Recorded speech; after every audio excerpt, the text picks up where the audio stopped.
What's good, YouTube? It's your boy Mr. DoneRight coming to y'all with a fire tutorial today. Man, we got a fire wave cut, number 2 guard, mid taper with a cross design. Throw a little bit of sauce in there, man. So y'all stay tuned in 3, 2, 1.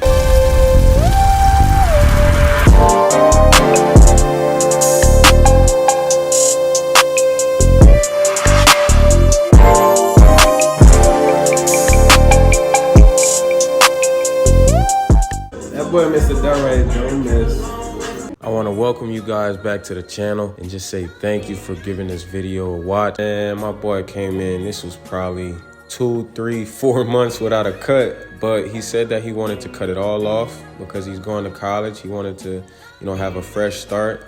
And man, that take a lot of confidence. So shout out to my boy, man, for having the confidence to do something like that. And we're gonna get right into it, man. So I start off with a number 4 guard just to take off majority of this fro.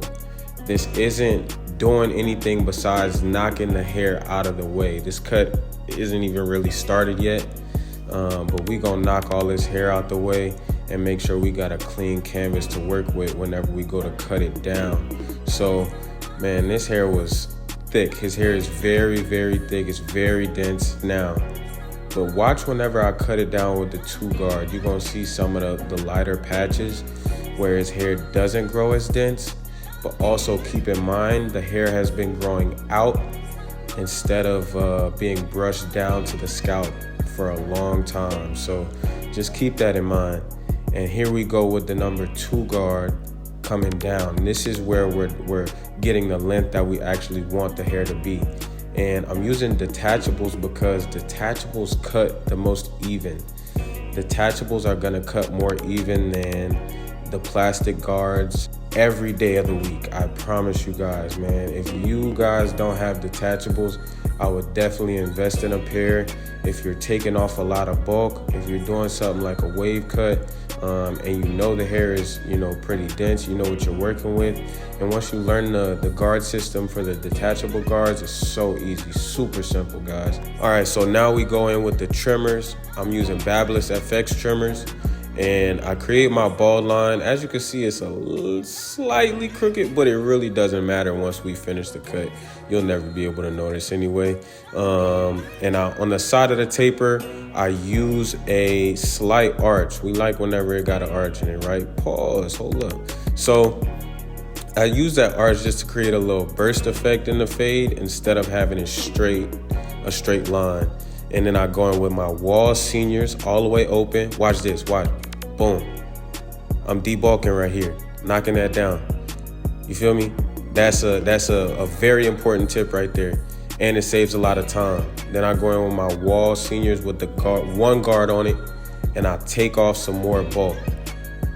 Knocking off the hair around the ear, debulking right here. Boom, no guard lever open.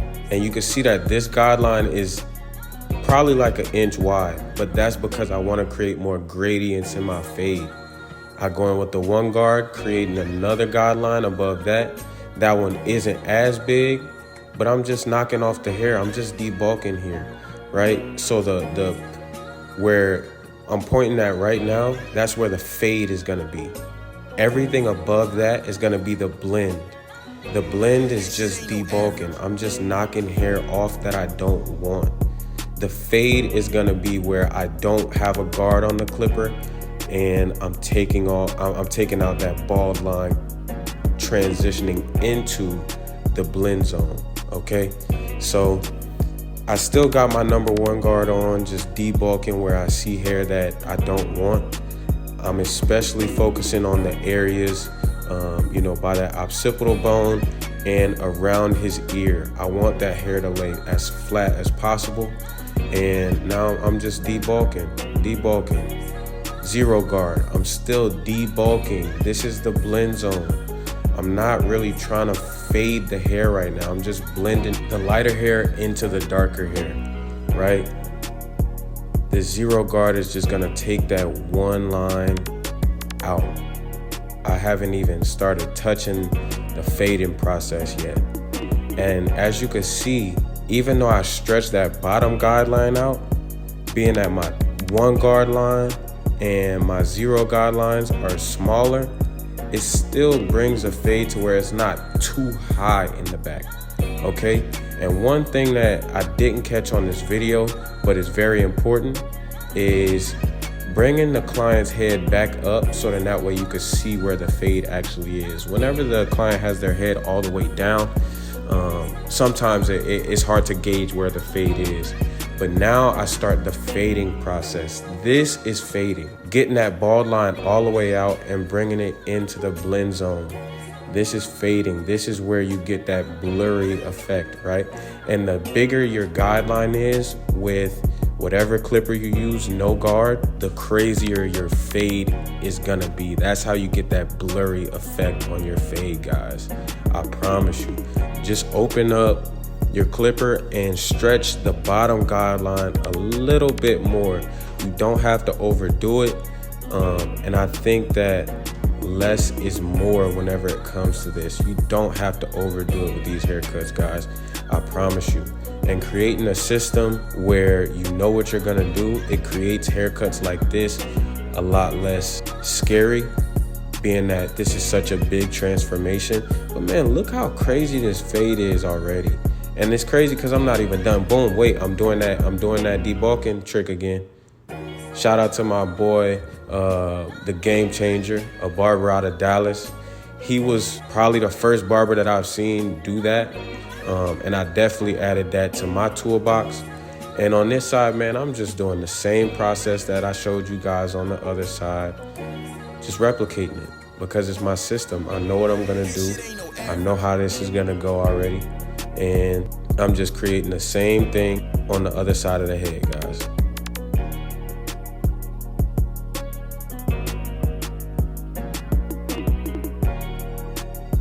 This is another important tip for you guys. Look at my thumb on my non-cutting hand. I'm stretching the skin because it opens up my workspace and it allows me to stretch the fade a little bit more, because whenever you're just cutting the hair without stretching the skin, it can leave the fade a little too condensed, which I don't want. So I'm always stretching the skin. I debulk over the hairline just to get that overhang because I want his hairline to be flush. I'm cutting it down with a 1 guard instead of the number 2. But if you remember how I said those light spots, you can see them. I go in with this hot towel. This is gold right here. This is gonna swell the cuticle and it's gonna make the hair more malleable. So it's gonna make I'm gonna be able to manipulate the hair better to where it's not sticking up anymore, but it's gonna start to lay flat once I lay this wave foam on it, and once I start to brush it down and put the do-rag on it. This right here, this is gonna be how you get your haircuts done right, you dig? Man, I'm telling you, I just spray it with a little more water, just so that way the hair is saturated. And then I'm gonna go in with this wave foam. Shout out OG Walker. I'm using OG Walker retention foam right here. This is a great product to lay the hair down, but it's also a good mousse if someone has curls. That's just another pro tip. I'll show you guys that on another video. But I go in and I brush the hair in the direction that it's supposed to be brushed in. That's a scar on the side of his head. If you guys can see that, I'm sure you guys can. And at first I'm like, man, that looked like I low-key plugged him, but that's actually just a scar, guys. I go in with the do-rag and I set them under the dryer for a few minutes, just so that way everything dries.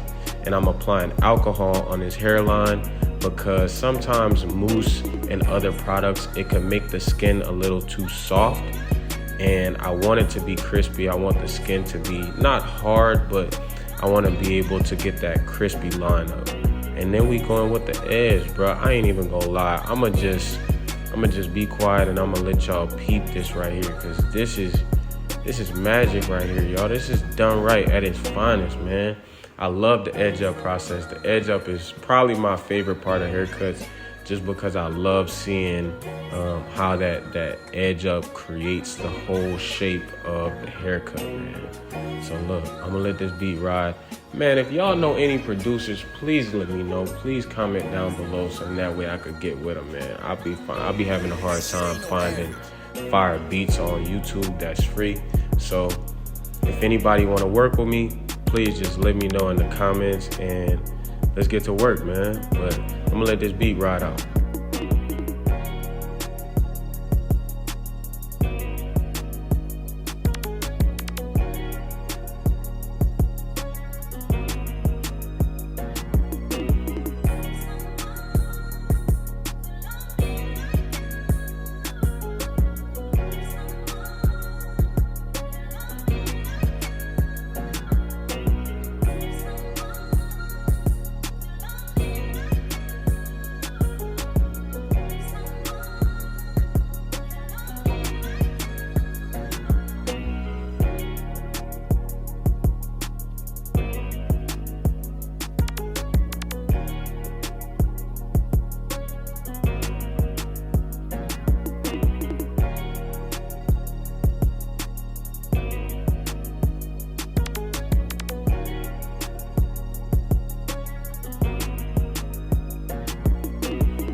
Man, do y'all see how this haircut is coming out though? Man, y'all just look. It's done right, man. Done right, never wrong. That boy Mr. Done Right don't miss. Y'all know the tag already. Am I the only barber with a tag, like a producer tag? I think I might be trend setting right there, man. If y'all know any other barbers with a producer tag, let me know. But this was just a little more sauce that he wanted, and it's a simple cross design. I do these more commonly than you might think, but super simple. Look at the fade though on that back taper, man. I'm not even gonna lie, I could have debulked a little more right under that occipital bone, but that is the difference between fading the hair whenever it wasn't laid down and looking at it now that it's laid down. You see right in the middle where it's still a little dark, I could have just faded that a little more. But man, check this out, bro. Look how he came in. Look at this. My boy looking like, where my hug at? But now he looking like, bitch, back up off me. You dig? I ain't got nothing for you, but keep it moving, keep it pushing, you know what I'm saying? So I just want to say thank you guys to everybody who watched this video all the way through. Make sure to drop a like, comment, and subscribe for more DoneRight tutorials. That boy Mr. DoneRight don't miss. Peace.